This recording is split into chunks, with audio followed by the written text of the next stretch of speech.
Welcome to the WWE Podcast, your number one source for the latest in WWE news and straightforward analysis. Are you ready to get this thing going? Give me a hell yeah! I said give me a hell yeah! Then let's get this show started right now.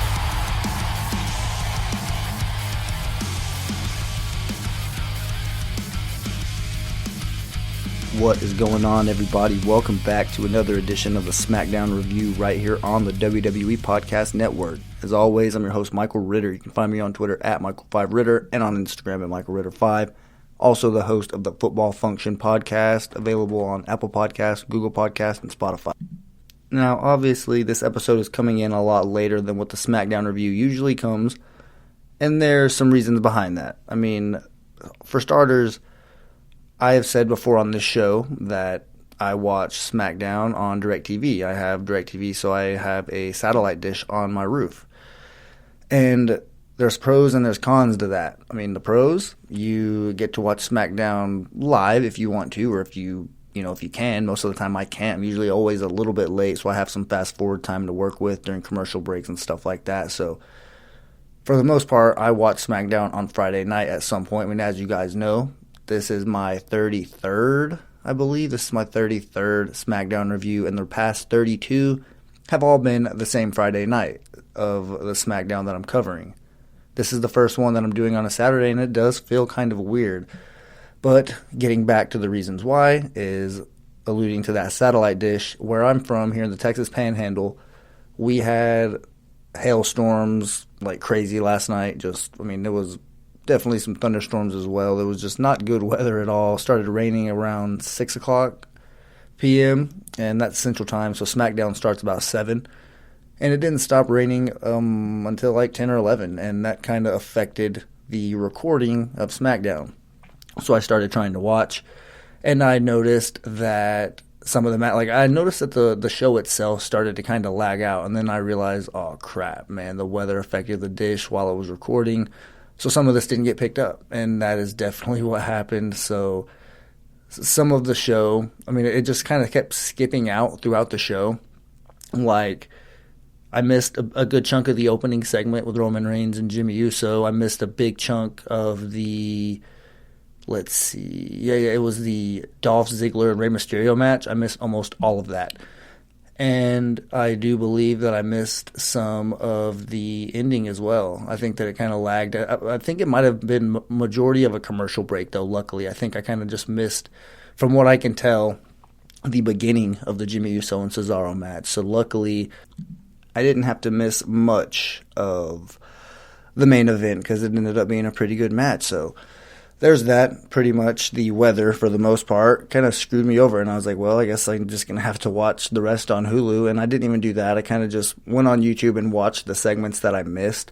And they just weren't up immediately following SmackDown sometimes. If it's a really big segment, like if there's like a huge return, then they get those videos up pretty quick. But not always can you find just specific segments immediately after the show. So, that's one downside to watching on a satellite dish, is the weather can affect it, and it has done it before, but not very often. So I don't think it's something that I have to worry about. I don't live in Seattle or anything like that. Rain really doesn't happen here. It just so happened to really rain bad on a Friday night, and it affected my plans, but it's all right.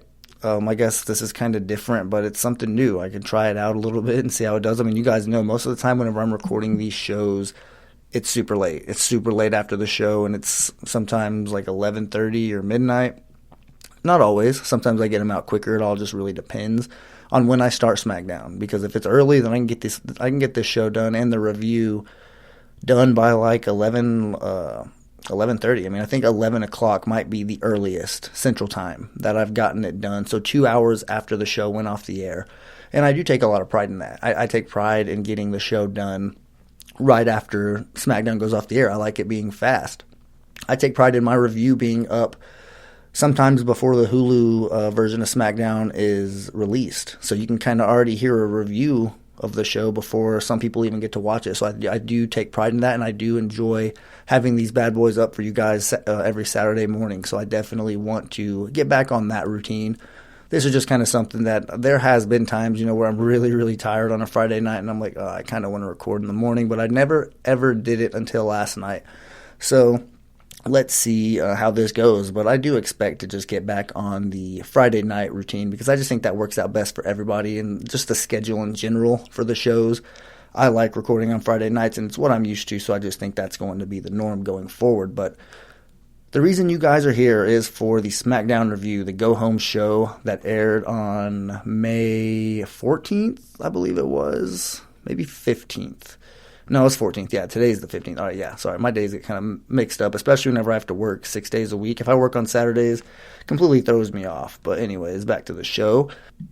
I really wasn't very impressed with this episode of SmackDown, to be honest. I mean, given that it's a go-home show, it really didn't feel like one. I don't know. I mean, it could be because it kept lagging out and I missed a big chunk of it and had to go back and watch highlights. But, I mean, for the most part, I just felt like this was a meh episode of SmackDown. I mean, especially that segment with Apollo Crews, and I'll definitely get to that whenever it comes up in the show. But I just kind of thought that one itself felt like something that you'd see on Raw. Like, and just trying to kill time and not really develop a storyline any further, because now I'm kind of confused as to what they're doing with the Intercontinental Championship. I mean, for all I can tell, if I'm not mistaken, the Intercontinental Championship isn't on the card this Sunday at Backlash, unless it, somehow gets thrown onto the pre-show or if I miss something. But I was going strictly off the video package that they did on SmackDown where they, advertised the card. They basically just highlighted all of the matches, and I only counted 5.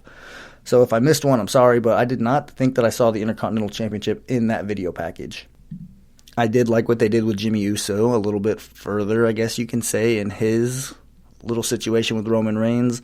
I feel like this Sunday, in a normal situation, it's kind of set up for the way that they've been booking this is that Jimmy Uso would turn on Roman Reigns. He'd finally, flip that switch and, help out Cesaro, just given how things have gone the last couple of weeks. But I don't really think that that's going to happen here. And we'll kind of get to a little bit why. But anyways, like I said, this is the SmackDown review. I'm officially about to start. I want to thank you guys for tuning in here. I know it's going to be late. It's probably going to come out around the same time as Matt and Ashley Mann are doing their official preview and prediction show. So I also, like I normally do here, I will go ahead and give my predictions, the quick predictions at the very end of the show. So without any further ado, let's go ahead and get into this SmackDown review. And it does start out with Jey Uso opens the show alone in the ring. So I thought that was kind of weird right out the gate. I thought he might be able to cut, a long promo there and kind of address what's going on with his brother, but he really doesn't do that very much. He kind of just says a little bit, and then he just eventually introduces Roman Reigns, who comes out, and he starts to dog Cesaro at first. He basically says that Cesaro is not the superstar that Roman Reigns is, that him being champion is not what's best for business. I mean, I don't know if he said those exact words, but that's pretty much what he was trying to say. He said that Fox, it's not something that Fox wants. It's not something that Vince McMahon wants. And it ultimately isn't something that the fans truly want. They might think that it's what they want, but believe Roman Reigns whenever he says that it's really not what they want. Just take his word for it, pretty much, is what he's trying to say. He then turns his attention to Jimmy Uso, and he attempts to begin to speak about him, but he doesn't get many words out before his music hits, and for the second week in a row, Jimmy Uso interrupts Roman Reigns and comes to the ring. And like I said at the beginning, this is one of the main, or the very first part while I was watching SmackDown where the cable went out, pretty much, where the weather affected it. So this is something that I had to go back and actually rewatch. And I really thought this was a pretty good segment. It was probably, honestly, the best part of the entire show, if I'm being honest. And I'm sure some of you probably noticed Jey Uso's shirt that he was wearing. I thought that was pretty funny. Basically saying that he's nobody's you-know-what. And he had that shirt made up like immediately after last week, after he got to drop that in one of his promos. So I just thought that was pretty funny, and I definitely wanted to mention that here on the show. But I mean, basically, after he turns his attention to Jimmy Uso, Roman Reigns that is, he begins to say that you can't take my place. Is that what you want to do? Do you want to be the Universal Champion? Do you want to represent SmackDown as the head of the table, the tribal chief? And it was basically a rhetorical question because he answered it by saying that's not who you are. Because Jimmy Uso tried to say, well, we, as in me and my brother, can definitely take your place as the head of the table if you lose your Universal Championship and say that we win the tag team champions or the tag team championships. Doesn't that make us the head of the table? I mean, he really couldn't because Roman Reigns wouldn't let him say anything else. So he couldn't get any more out. Because Roman Reigns began to say, that's not how this works. You are who you are, and I am who I am. and you will never be able to take my spot at the head of the table. And then he basically just tells him that if he thinks otherwise, then to prove him wrong. So he says, do you think that you can beat Cesaro? And he says, do you think that you can successfully defend the Universal Championship against Cesaro? And Jimmy Uso says yes, without saying yes, because he immediately turns around and calls out Cesaro backstage. He grabs his mic and says, Cesaro, I know that you're watching. I haven't been in a match in over a year, and I'm really looking forward to getting back in the ring. So why don't you come out here and accept this challenge? And it doesn't take long for Cesaro to come out and do just that. And after he accepts the challenge, he tells Roman Reigns that I'm going to beat your cousin tonight, and this Sunday I'm going to beat you and take that Universal Championship from you as well. So, I mean, Cesaro seems to be hitting on all cylinders, which might be the kiss of death. As you guys all know, you don't necessarily want to get the upper hand on the go-home show, especially if you're fighting a guy like Roman Reigns this Sunday, who is just as hot, if not hotter, than anybody in the WWE for the past few years, you can say. I mean, maybe The Fiend, whenever he just now made his debut, that's someone who was pretty hot at the time, I guess you can say. But Roman Reigns right now, I mean, let's just say if you're running into Roman Reigns, it's like running into a buzzsaw, because you're not going to beat him, especially for the Universal Championship. So I do feel sorry for Cesaro, but nonetheless, I'm glad that he is getting this type of push, because you know it's going to eventually earn him something. He might not be Roman Reigns, but you never know. I mean, this is getting him that main event push that he's never had. You guys have all heard him say that he's never had a one-on-one main event match at a pay-per-view, and definitely not a match for a top championship like this. So I'm looking forward to seeing what he does with it now that he's finally going to get it here tomorrow or tonight, whenever you're listening to this. Definitely, though, Sunday at Backlash. And I'm looking forward to seeing what Cesaro does, man. I really am, because he's somebody that I feel like deserves it, regardless of what Paul Heyman and Roman Reigns said during their promo. I mean, we can all agree that Cesaro was somebody, if anybody deserves a chance at that championship and to ultimately have a run with it, it's definitely Cesaro. So here's to hoping that maybe he can get a little bit lucky, but at the same time, I mean, the fan in me wants to see Cesaro, go on that run, but the person who covers SmackDown now and knows that ultimately that's not going to happen, knows that Roman Reigns is not going to lose. I'm not even going to try to build false hope. I'm sorry for any Cesaro fans out there. Trust me, I would love to see him do as well as he possibly could, but I don't want to, look like a doofus on Monday whenever Cesaro does ultimately lose to Roman Reigns. So I'm going to go ahead and make that official right now. I do expect Roman Reigns to successfully retain his championship at his Universal Championship at Backlash. I know that's super surprising, going out on a limb. I'm sure that everybody's going to be agreeing with me on that one too. So I guess moving on here in the show, we get a tag team match with the women's division. Natty and Tamina versus Shayna and Nya, and this one's for the women's tag team championships. Not too long of a match, but this is it. This is the match we've all been waiting for. Finally, Nya and Shayna dropped those championships, and I don't know what's going to come for them next, but I think we can all agree that this is what needed to happen. Was it the right team to do it? Arguably not, but I mean, who's been hotter than them at the time? I mean, or at the moment, you can say. We all agree that the Riot Squad's a team that deserves those championships, or at least an opportunity. They don't really get any airtime anymore as a tag team. So I don't know why we should expect anything else or anything more for the Riot Squad, which is, pretty shitty to say, just being honest. And I know that's probably something that I shouldn't say, but I mean, I just definitely think that the Riot Squad are kind of getting the short end of the stick here. But nonetheless, looking at Tamina and Natty, sorry, I don't know why I couldn't remember Natty's name. They do successfully get these championships here, so I'm going to definitely give them their time to shine, and because they deserve it. They've been going on a nice little run here since WrestleMania. They have looked dominant as far as all of the tag teams in the women's division. Like I've said multiple times, whenever there's multiple tag teams involved in one segment for a few weeks there, it was always Natty and Tamina who were looking like the number one team as far as the contenders go. So it really wasn't a surprise to me that they were the ones that ended up taking the championships off of these ladies, Nya and Shayna. For some reason, I can't really remember names regarding this segment. I don't know why, but anyway. Some quick notes about the match. I did see a spot where Natty takes out Shayna outside of the ring with a suplex, and Shayna kind of hit her head on the barricade, like at the very bottom. So, it wasn't the worst thing. It did look a little rough, though.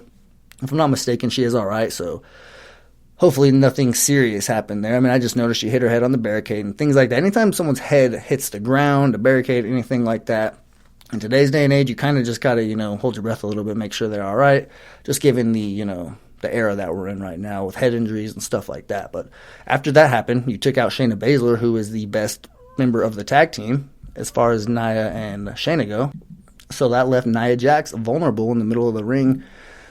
And Tamina takes advantage of that by hitting a superfly splash off the top rope to capture the Women's Tag Team Championships. And this might be Tamina's first championship in WWE, at least in a very long time. I mean, I can't say that she didn't win the Divas Championship or something like that back in the day when I didn't watch wrestling for that short period of time. So I can definitely see a spot where she might have won a championship and I missed it. But as far as I've been watching, this is the first championship that she's won. And they do cut a little, an emotional promo after the match.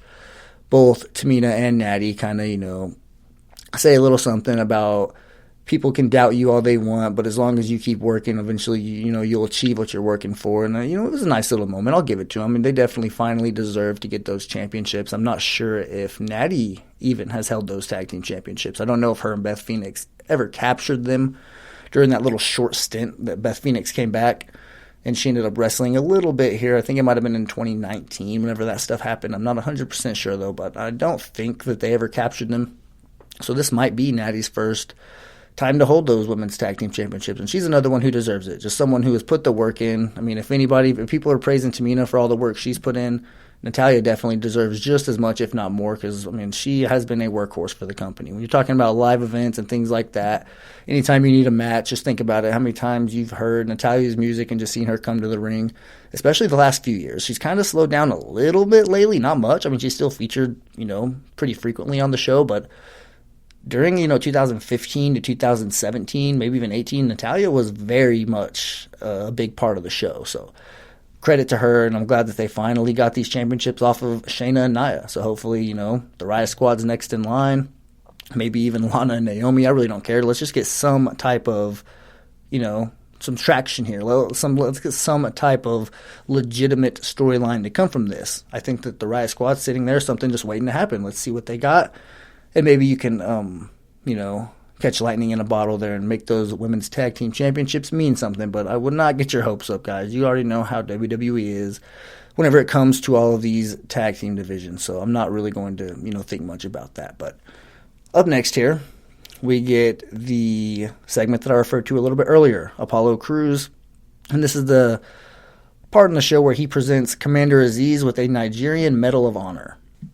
And really nothing came from this. Like, if I'm being completely honest, this was really just a spot fest. Once all the superstars got out to the ring, the only thing that I feel like they established was exactly how big of a role Commander Aziz has in this Apollo Crews character. They basically said that he is going to cheat. Everybody has said, no matter what, anytime Apollo Crews is almost going to lose his championship, Commander Aziz is going to make sure that doesn't happen. How is that possible if he gets in a one-on-one match? Obviously, he's going to have to break the rules somehow. So I thought that was kind of weird. They're basically just like giving him a Medal of Honor for breaking the rules. But, I really wasn't thinking too much into it. I just thought that was kind of funny. But like I said, I really wasn't a fan of this. I wasn't. I was hoping that maybe they could stick with somebody because you don't really know who's going for that Intercontinental Championship now. Big E has kind of said it's him. That's what he says. He appears on the Jumbotron, and he literally tells Apollo Crews not to get too comfortable with that title because their business isn't over yet. But right after that, Sami Zayn comes out to the ring, and then he tells Apollo Crews that, those two have a little bit of a bone to pick, referring to that Intercontinental Championship, because according to Sami Zayn, that should still be his title. He's been saying that for, 7 or 8 months now, it feels like. But that's not where it stops. Kevin Owens comes out to the ring and really doesn't say a word. He just starts the whole brawl that eventually happens by chasing Sami Zayn, who runs from him, but eventually Kevin Owens finds his way into the ring, and he runs into Apollo Crews and Commander Aziz, who do a little bit of a 2-on-1 beat down on Kevin Owens for just a little bit, because eventually Big E comes out to the ring. He leaves the backstage area, wherever he was whenever the whole Jumbotron thing was going on. Big E runs out, and that's where it basically becomes a spot fest, and it doesn't stop until Commander Aziz pulls Apollo Crews out of the ring, and they start to make their way up the ramp. That was really it. You don't really know what's going to happen here with the Intercontinental Championship. I don't really know why Big E is still chasing it. I feel like that one maybe should have been over unless I'm missing something here, kind of similar with Sami Zayn. But at the same time, I feel like that Sami Zayn situation kind of got a little bit of a fresh start, or at least got maybe a seed planted a few weeks ago whenever Sami Zayn was in the ring with Apollo Crews and he kind of wouldn't give his championship back. And they eventually had to like basically rip it from him. And that's whenever they told him, hey, you know, don't ever do that to me again. And I think that was right after Sami Zayn tagged with Apollo Crews. So I thought that, okay, well, Sami Zayn clearly wants the Intercontinental Championship back. They wouldn't show us that if they were going to do nothing with it. So I think that something eventually is going to happen with Sami Zayn and while Apollo Crews is still champion. But I don't know where Kevin Owens factors into this because he's clearly still, for whatever reason, chasing Sami Zayn. There really wasn't a reason for them to have a WrestleMania match in the first place. And now all of a sudden Kevin Owens, it's like it's 2016 again and he's just chasing him all around. And he just can never stop beating up Sami Zayn. So I don't really know what exactly they're doing there. I thought it was kind of a one-off whenever the match was announced. Kevin Owens versus Sami Zayn at WrestleMania. I remember specifically saying if this is a one-off, I'm all right with it. But if they're going to kind of do the same repetitive stuff that they always do with these two, then I really don't want to see it. And that's kind of, it looks like what they're doing here. Whenever you have a go-home show, a segment in a go-home show, end with no true direction. You really don't know exactly what they're doing. And like I said, I could have missed an announcement. And if so, then all of this is basically, you know, garbage, what I'm saying right now. But, I mean, I don't think I did. So ultimately, I mean, if there is an Intercontinental Championship match, somebody let me know, please. But anyway, moving on here to Dolph Ziggler versus Rey Mysterio. And we've kind of been talking, or at least I know Matt's mentioned it, that Dolph Ziggler sometimes might pay tribute to people with his hair, or he just does different things with it every week. And I kind of noticed this week he might have been paying tribute to Cindy Lou Who from The Grinch. If anybody saw his hair this week, and if you guys, you know, made that connection kind of like I did, definitely let me know, because that's the first thing I said. And I told my roommate, and he thought it was pretty funny too. So if you agree with me, let me know. Or if you might not have noticed that, definitely go back and check it out, because I thought that was pretty funny there with Dolph. But Rey Mysterio did get the win here. Like I said, I missed almost all of this match. But if I'm not mistaken, Rey Mysterio got the win. So I don't really know what else you can take away from this. I know that they had a match, or not a match, a backstage segment where Rey Mysterio and Dominic were talking to one of the, I don't think it was Kayla Braxton. It might have been the other lady, but the Dirty Dogs walk up and they start taking shots at Dominic for being so young. You know, just the same old stuff that they always do. And Dominic kind of had a little comeback saying that you can call me baby champion or something like that after he takes the championships from him. And I definitely, even Dolph and Robert Roode kind of were like, oh my God, did you really just say that? Like, you can just tell that they didn't know what he was going to say. And once he said it, like, they were like, oh my gosh. Like, you could tell that they wanted to roast him a little bit, but, you know, they probably couldn't. But it was just one of those cringe things. Like, oh, you really couldn't think of anything better to say than that. But anyways, continuing on here in the show, we get Michael Cole interviewing Bianca Belair to ask her about her title defense this Sunday against Bayley. And they show a little bit of a video package of what Bayley did to Bianca last week, where she stood on her hair and pulled her earring out, you know, kind of just tried to humiliate Bianca just a little bit. And she did get the upper hand on her last week. But Bayley does pop up in the Jumbotron from an undisclosed location, apparently away from the Thunderdome. That's what she made clear, that she was not in the arena and she didn't want to be anywhere near Bianca Belair. And while Bianca Belair was talking, Bayley kind of continued that thing she's been doing lately where she just laughs in Bianca's face. She just kept laughing obnoxiously loud, and you could tell that Bianca finally got tired of it. So Bianca says that, well, I'm about to hurt your feelings. She basically warns her, and honestly, this was kind of dumb because she really doesn't say anything too brutal. She just basically says what's obvious, and that, well, I mean, I guess it's not too obvious, but she just basically says that Bayley is mad because while Bianca was main eventing night one and winning the SmackDown Women's Championship, that Bayley was getting thrown down the ramp by the Bella Twins. And she might be I don't even know. Well, I really didn't know what to take from this. I mean, obviously that was all that Bianca had to say, was that you're jealous of me for winning this championship. I mean, I thought that maybe she would try to pull at least something, you know, maybe take a shot at her for losing the championship or something. I don't know. This whole thing, in my opinion, is just a little bit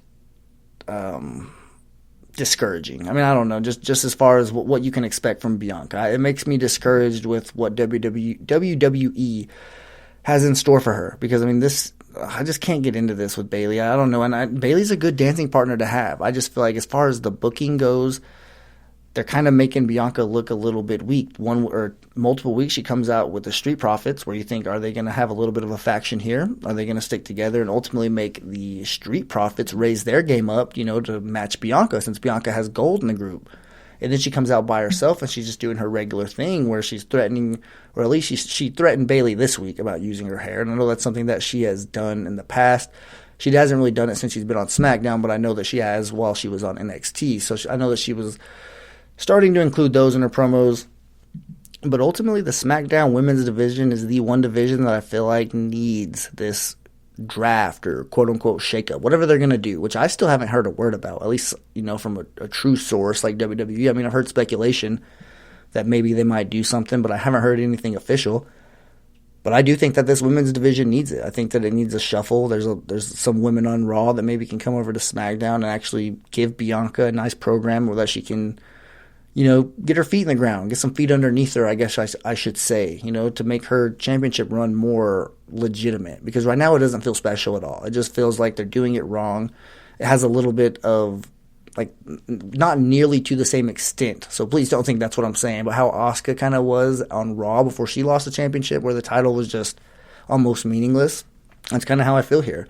This championship match at Backlash is really going to I guess give me an idea, a better idea for what they're going to do with that SmackDown Women's Championship going forward.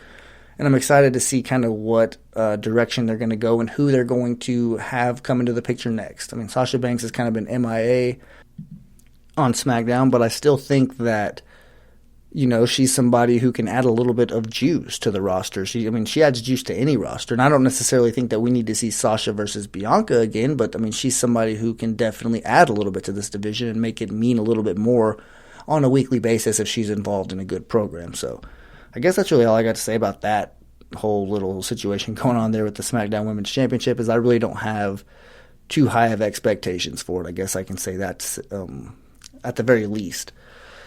But another match here, Baron Corbin versus Shinsuke Nakamura. Shinsuke Nakamura gets the win, and then he steals Corbin's crown at the very end. So, this one really didn't have anything, like I said, I'm usually pretty high on the episodes of SmackDown. For some reason, this one just didn't really, fall into that category, in my opinion. And if you liked it, that's great. I'm not trying to say that it was, officially bad or undeniably bad. I just, for a go home show, I just expected a little bit more, and I don't know, it did not reach that bar for me. There's another thing that happened here with Aleister Black. He reads another chapter from his book Tales from the Dark Father. This one's called The Lesson, and I'm kind of ready to see Apollo. Oh my gosh! For some reason, I feel like I always get those two guys' names mixed up. Aleister Black and Apollo Crews, and I don't know. It just must be obviously the A's, but for some reason, those are the two that I get confused. But anyways, Aleister Black. I want to see him come to the ring. I want to see more than these little backstage things where he's just reading a story that requires brain power and you have to think outside the box. I'm just like, come on, man. I want to see you come to the ring. I want to see him. I want to see this character in action, I guess you can say. And side note here, did anybody hear about the whole Zelina Vega possibly be coming back to WWE? I've heard that she was spotted at the Performance Center at some point, maybe Friday or Thursday. I don't know exactly when that news happened, but I did see it on Twitter, so that'd be badass if she can come back. And especially since Andrade is gone, if they can just go ahead and pair her with Aleister Black, oh my gosh, that would be money right there. I feel like that group can really do some great things if you actually put them two together and let them stick, because they're both legitimate. On the mic. I feel like Aleister Black, he really doesn't get to flex that muscle very often, or at least he really hasn't in the WWE. And if he's not that great on the mic, you can bet your bottom dollar that he makes up for it in the ring. So if you just add Zelina Vega to that, I think that's a group that could definitely have a bright future in WWE for sure, especially on SmackDown. I would love to see that. But nonetheless, I guess, long story short, I definitely want to see Aleister Black get in the ring sooner rather than later, because these whole little story things, if he doesn't add anything or if he doesn't tie it to anything and that involves wrestling or somebody on the roster, I'm kind of confused as to where it's going. So I just want to see him get in the ring already. That's long story short. Get him in a match, or at least have him be in person. Come out to the ring and read one of these books with the mic in your hand and cut a promo in the middle of the ring. Do something different than what we've seen from the past few weeks, I guess.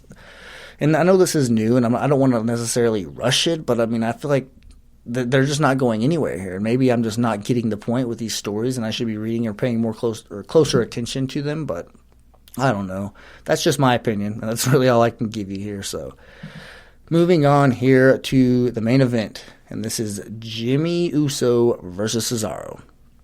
And as Jimmy said earlier in the night, he hasn't wrestled a match in over a year. He tore his ACL at WrestleMania and finished the match, and I actually had no idea. I knew that he got injured, and like I said last week that they said it was a knee injury. I didn't know it was an ACL. That's rough. I mean, I've never torn my ACL or anything like that, but I could tell you right now that it's a season-ending injury in any sport pretty much. So the fact that he finished a match on a torn ACL just says a lot about the type of competitor that Jimmy Uso is, and just, that he will lay it on the line, and that just, kind of makes you respect him a little bit more. And he looked pretty good in this match, despite, this being his first match in over a year. I was definitely impressed with, what he looked like, and I was surprised that it was a singles match. I did expect them to take advantage of what they got with the storyline and put him in a tag team match with his brother and see what direction he goes there. But I'm not surprised that they put him in a one-on-one match, to really showcase him being back and maybe just show you that he is going to be pushed here in this program with Roman Reigns. But I did notice here in the match that Cesaro hit Jimmy Uso with a European uppercut, and he got him right in the throat, and they showed a replay of it, and you could just see it. It was rough. I would not want to be hit in the throat with any, a karate chop, a punch, anything in the throat. Nonetheless, definitely do not want to get a European uppercut from Cesaro right in the throat. I mean, that would just completely shatter my voice box, or at least I would expect it to definitely do something to that degree. But anyway, after he hit that European uppercut in the throat, he hit a superplex off the top rope. So Jimmy Uso definitely got a little bit of a rough few seconds there from Cesaro, and that was a rough point in the match. But the match doesn't last very long because Roman Reigns comes out and interferes. He hits Cesaro while Cesaro was out of the ring, and that causes a disqualification. That does not make Jimmy Uso very happy at all. He actually gets pretty upset, and he claims that the only reason why Roman Reigns did it was so he could make that situation about him, because that's all Roman Reigns ever wants to do is make situations that don't involve him be about him. And after Jimmy Uso gets upset and tells Roman Reigns that, he tries to just walk up the ramp and just walk away pretty pissed off, but Roman Reigns stops him. And Roman Reigns starts to scream at Jimmy, basically says, "Nobody cares about these exhibition matches, dude. What are you doing over here getting upset? People care about the money matches. That's all they care about." And while those two are fighting outside of the ring, Cesaro attacks Jey Uso inside of the ring. And he starts to beat him up until Roman Reigns notices and then runs back in the ring to get involved. But Cesaro eventually gets away from him, and he starts to put Roman Reigns down as well. And then here comes Jey Uso again, but Cesaro can't be stopped at this point. He takes Jey Uso down, and it's essentially 2-on-1. And even Jimmy Uso gets dropped with a super kick. Whenever he jumps up to the apron, he only stands up there for about 2 seconds, so you don't really know if he was going to actually help or not. But Roman Reigns and Jey Uso both, at separate points, told him to get in the ring and help while they were trying to jump Cesaro, and he didn't do it. So that's what makes you wonder what is going on here. He jumped up to the apron and he got super kicked by Cesaro, but that doesn't mean anything. Cesaro could have just been doing that because he didn't know what he was going to do either. Nonetheless, this is something that you can definitely know is not going to stop. Like I said, in a normal situation, I feel like this sets up perfectly for Jimmy Uso to officially turn on Roman Reigns and go with Cesaro. That's not what they're going to do. I'm just saying that in a normal situation, that's what they're setting up for. I feel like that would be perfect back in the Ruthless Aggression era. Whenever pay-per-views actually meant something, you'd get people to tune into this wondering what Jimmy Uso is going to do, but that's not the case right now. So I don't think that it's even the right thing to do, is to turn Jimmy Uso on Roman Reigns and Jey Uso. I honestly wouldn't even have him be around the match, period, at all. I would just put a pause on it. Let Cesaro go one-on-one with Roman Reigns and then touch back up on it next week. I know that might not be the popular move, but I just don't really know what else you're going to do with it. Because it seems like if you're going to have him be involved right now, then you almost have to have him make that decision right now. Is he with them or is he against them? What's he going to do? He can't be halfway whenever the Universal Championship's on the line. He can't be on the fence. That's basically what I'm trying to say. So I feel like if that's the case, if they're going to have him be involved, then you have to know what you're going to do with him. And I don't feel like WWE likes to make those type of fast decisions like that and rush things, or at least they shouldn't. So me personally, I feel like maybe don't even have him be involved in that. Maybe have him cut a promo backstage or something. But you don't have to have him actually come to the ring and make an appearance. So it doesn't necessarily, tip his hand one way or the other, and you still have weeks of SmackDown to kind of play with that and see what they're going to do. But there's a lot of ways that you can go with this whole thing. So I expect them to definitely explore their options and probably, who knows? They could have something planned right now, and Vince McMahon can rip up the script right before the show starts. We've seen that happen before, although I've never really heard anything like that happen with pay-per-views, but, it really wouldn't surprise me, honestly. But let's see here. I'm trying to see exactly where I was on this situation. But, yeah, after Jimmy Uso gets dropped, Roman Reigns pretty much gets away with Paul Heyman, and he starts making his way up the ramp. Once again, leaving Jey Uso alone in the ring, and this time Cesaro takes advantage of that and hits, I believe it was, 2 Gotch neutralizers on Jey Uso. And that's basically how the show goes off the air, with Roman Reigns walking up the ramp looking like Cesaro actually has a legitimate chance to take that championship from him. That's what you want to see. Cesaro looks very strong in this section, or in this segment, beating up Roman Reigns and Jey Uso at the same time, and then basically knocking Jimmy Uso out before he even had a chance to get in the ring. I just really liked seeing all this from Cesaro. I feel like this is much, much, much deserved. It's a little bit too late, to be honest, so I'm just glad that it's happening nonetheless. And I guess with that being said, I can go ahead and get into my predictions, my quick predictions here. And I already tipped my hand on the Universal Championship. Obviously, it's going to be Roman Reigns. If they took the championship off of him and it was to anybody on the roster right now, I just do not think that it would be the smart thing to do, so I'm not going to speak much more on it. Roman Reigns is going to get the win there. Rhea Ripley versus Asuka versus Charlotte. I'm picking Charlotte here. And I know that it's pretty crazy that, Rhea Ripley just won the championship at WrestleMania, and I'm already expecting her to lose, but that's what happens whenever you get somebody as hot as Charlotte and you throw her in a match this quick. You don't want to make Charlotte lose. The fact that it's a triple threat does somehow make it, it gives you, wiggle room, I guess you can say, because there's ways that Charlotte can still lose the match without getting pinned. There's a way that Rhea Ripley can still pin Asuka, and whether it's Alexa Bliss or somebody else getting involved, maybe Sonya Deville somehow has her hand in this, but there are ways that Charlotte can lose this match without getting pinned, and that could happen. So I feel like regardless, Asuka's going to be the one who takes the fall here. I just don't know if she's going to get pinned by Rhea or by Charlotte. But if people are expecting Alexa Bliss to actually be targeting Charlotte, then this is the perfect opportunity. She said she was looking at something red, or Lily was, something about the color red. I'm not exactly sure what happened there. But she could have been talking about just the Raw Women's Championship and not necessarily capturing it, but interfering in the match. So she has her eye on something red, which is the Raw Women's Championship match at Backlash, or maybe just, Backlash is kind of themed red, just the lettering, the font, whatever. There's kind of a red theme to Backlash this year, so that could be it, her just saying that Backlash is what I'm targeting.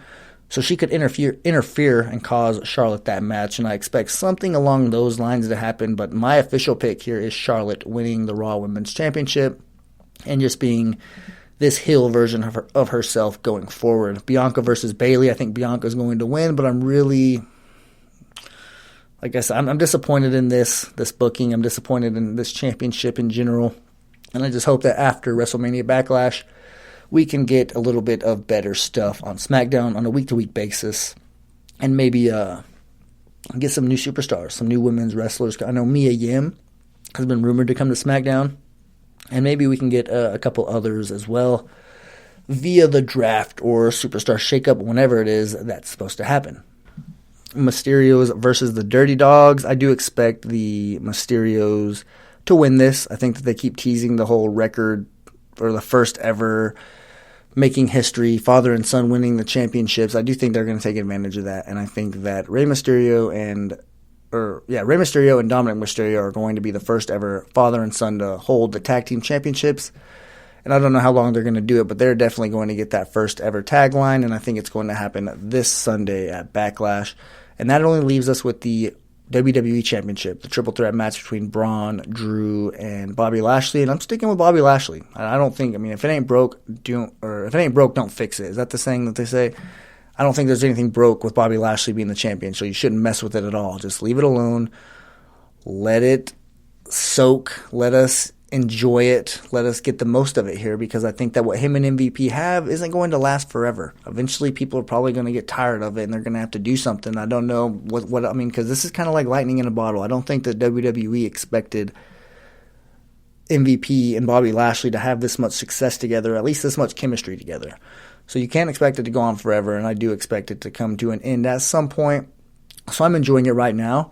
And I want to see him ride it till the wheels fall off. Leave the championship on Bobby Lashley until a guy worthy of taking it off comes along. And I don't think it's either one of the guys that are in this match. Not right now anyways. Drew McIntyre, I mean, nobody wants to see him be champion right now unless you're a hardcore Drew fan. And I am a Drew fan. Not a hardcore Drew fan. I don't own a Drew McIntyre shirt or anything like that. But I mean, I like him as a wrestler. I like him on the mic. I like his character. So I definitely like him as a WWE champion. But there's a time and a place for everything, and I don't think it's right now. I don't think that he is the guy to take it off Bobby Lashley. Braun Strowman doesn't deserve to win this match. In fact, he should be the one who takes the fall, and he shouldn't even be booked to look as strong as he has. I mean, I'm not a fan of Braun Strowman, just being completely honest here. And I do feel like this show has a little bit of, not really a rant feel, but I mean, I wasn't really a fan of SmackDown as an episode, so I feel like ending the predictions with, talking about how I'm not really a fan of Braun Strowman kind of has a little bit of a negative feel to it. And I don't want to do that. I don't want this to seem like it's a negative show, because, I didn't come into it expecting it to be like that. I want you guys to be excited for Backlash and things like that, and I don't want this to, ruin that or at least sway your opinion. I don't think it will, of course, but I just, I don't want it to seem like it's a negative show. So, nonetheless, without saying that, Braun Strowman just is not very high on my list right now, and that could always change, and hopefully it does. I mean, you guys basically saw that happen with Tamina right before your eyes.